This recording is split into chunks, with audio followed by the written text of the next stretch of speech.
Sveiki atvykę į Intergeneraction Erasmus Plus projektą, finansuojamą Europos komisijos. Šiame epizode kalbėsime apie šališkumą ir stereotipus profesinėje komunikacijoje, bei apie tai, kaip juos atpažinti ir valdyti kasdien bendraujant darbo aplinkoje. Kalbėjimas apie šališkumą ir stereotipus gali atrodyti abstraktus ar teorinis, tačiau realybėje tai labai konkretūs mechanizmai, kurie kasdien veikia mūsų santykius su kolegomis, sprendimų priėmimą ir komandų valdymą. Dažnai juos atsinešame automatiškai, nesąmoningai, tiesiog todėl, kad jie įsišaknyja kultūroje, kurioje gyvename. Šališkumas tai išankstinė nuostata, mūsų smegenų naudojama trumpa minties jungtis, padedanti greičiau apdoroti informaciją. Nors tai evoliucinis mechanizmas, profesinėje aplinkoje jis gali tapti rimta kliūtimi.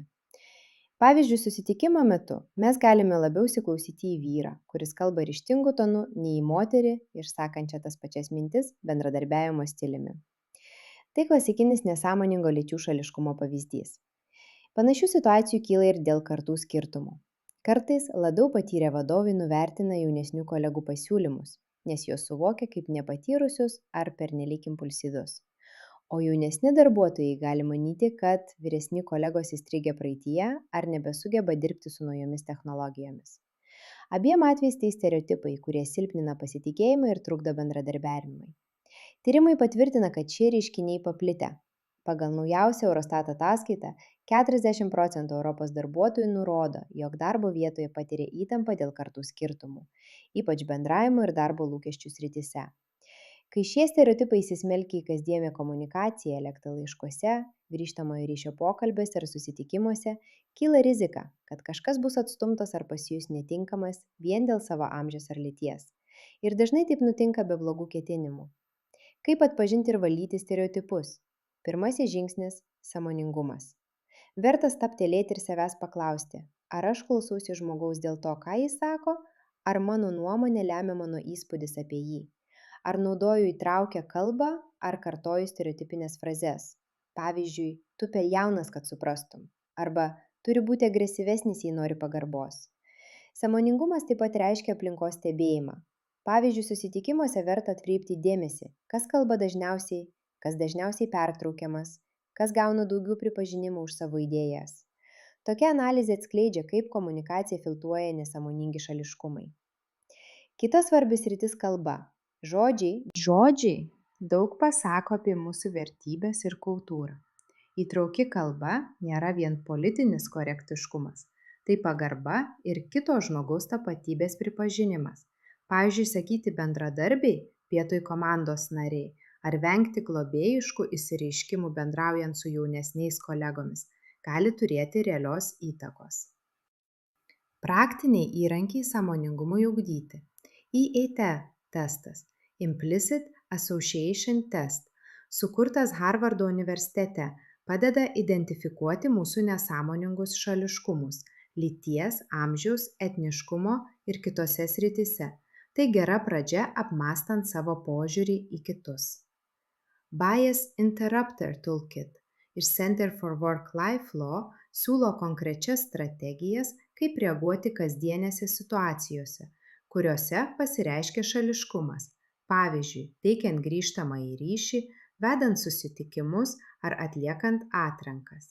Jame rekomenduojama užduoti klausimus, pavyzdžiui, kuo grindžiamas šis vertinimas, ar taikome tą patį standartą visiems kandidatams, siekiant užtikrinti objektyvumą.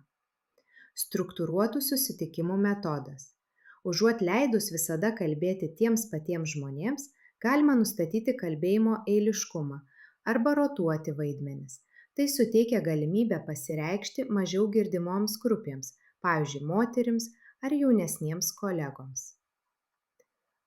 Atvirkštinė mentorystė. Jaunesni darbuotojai gali padėti vyresniems kolegoms technologijų, skaitmeninės komunikacijos ar įtraukios kalbos srityse. Tai padeda sugriauti abipusius stereotipus. Galiausiai žodžiai svarbūs. Įtrauki kalba yra galingas sąjungininkas. Verta vengti globėjiškų išsireiškimų, kai tik įmanoma, naudoti neutralią lyties atžvilgiu kalbą ir aiškiai minėti moteris lyderystės pozicijose. Žinoma, šių mechanizmų atpažinimas nereiškia, kad per naktį tapsime tobuli. bet tai reiškia, kad pradedame kelionę.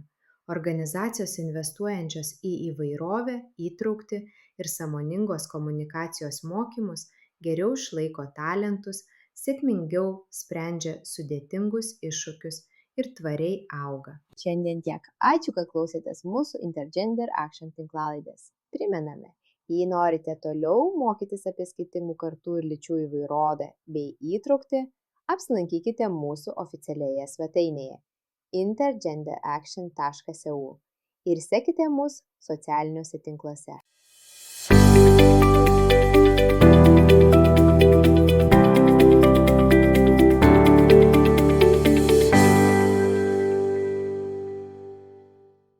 Finansuojama ES. Pateikiamos nuomonės ir požiūriai yra tik autorių ir nebūtinai atspindi ES ar agentūros Erasmus+, France Education Formation poziciją. ES skirianti institucija nėra atsakinga už pateiktą turinį. Šis darbas yra licencijuotas pagal Creative Commons Attribution Share Alike 4.0 International licenciją. Norėdami peržiūrėti licenzijos kopiją, apsilankykite creativecommons.org/licenses by SA/4.0. Logotipai į šią licenciją neįtraukiami.